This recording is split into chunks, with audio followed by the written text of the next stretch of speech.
Bookstahuda, hi, it's Sandy. Today I thought I'd do a really short, quick DiverseAthon check-in because it's halfway through, pretty much. There's not much to report, sadly, mostly because I found the namesake so daunting. Like, I haven't even opened it because I keep thinking, like, it's such a giant piece of literature. I mean, it won the Pulitzer Prize, if I remember correctly. Like, it's so intimidating, which is silly, but the intimidation factor was making me just not read anything. So I did read Ironheart #2, which was really great, but it was so short. Like, I really wish they were longer. And I've decided to stop pressuring myself to read the namesake, and instead I picked up Why Not Me by Mindy Kaling, and I've already read more than I've read all week because it's not intimidating. I'm on page 8, and it's funny, and it's reminiscent of her first book and a little bit of Bossy Pants, and I think just reading anything rather than reading nothing is better than, you know, just not reading anything because I'm too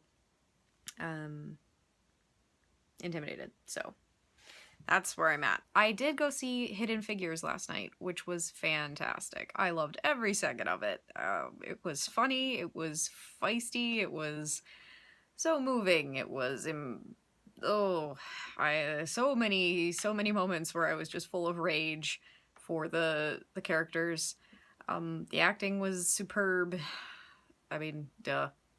And it was not, quote, The Help in Space. I forget who was worried that that's what it was going to be, but it's not The Help in Space. What else? Oh, another movie I watched that, I think I saw this last week actually, but an unexpected, like, cool, diverse movie.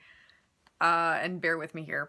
If I've talked about my love of the Fast and Furious series, I love Vin Diesel's movies. They're kind of terrible, but so I went and saw XXX, The Return of Xander Cage, and it was way better as a movie than I thought it was gonna be. It was pretty good on the diverse scale too. I mean, there were different sexualities, there were all different kinds of people in the movie. I now have a giant crush on Donnie Yen and Tony Jaa. They are amazing. It was also really cool to see a female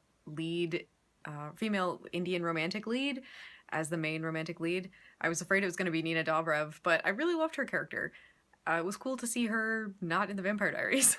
The one problem I have with the movie and the Fast and Furious movies too is the objectification of the female body. I mean, they do a little bit of the male body as well, but it's mostly like, ooh, women in bikinis, let's slowly pan up the bodies of these women. And a lot of the conversations when women meet men, especially Xander Cage, they're all like, ooh, let's have sex, which is a little ridiculous. I don't like that, but I do like the diversity factor, and the explosions are fun. And something I've noticed in the Fast and Furious series and this movie is that they go out of their way to show like normal people's lives.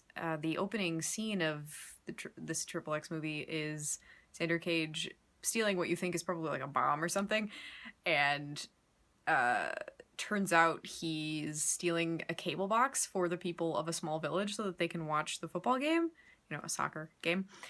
Which was so cool and sweet, and they show like all the little kids and he just knows everybody, and it's really it's cool to see that, because that's not something that a typical white person living in suburb America would see. So I'm glad that that's being shown in films. Okay, so that's my DiverseAthon check-in. I'm gonna try to read more. I've been doing really badly just because I was too intimidated by the namesake to even start it. So I'm gonna read Why Not Me, and maybe now, like, that I'm just reading at all, I'll get into the namesake. Reading slumps, guys. They really suck. Let me know how your DiverseAthon is going. Books to Huda!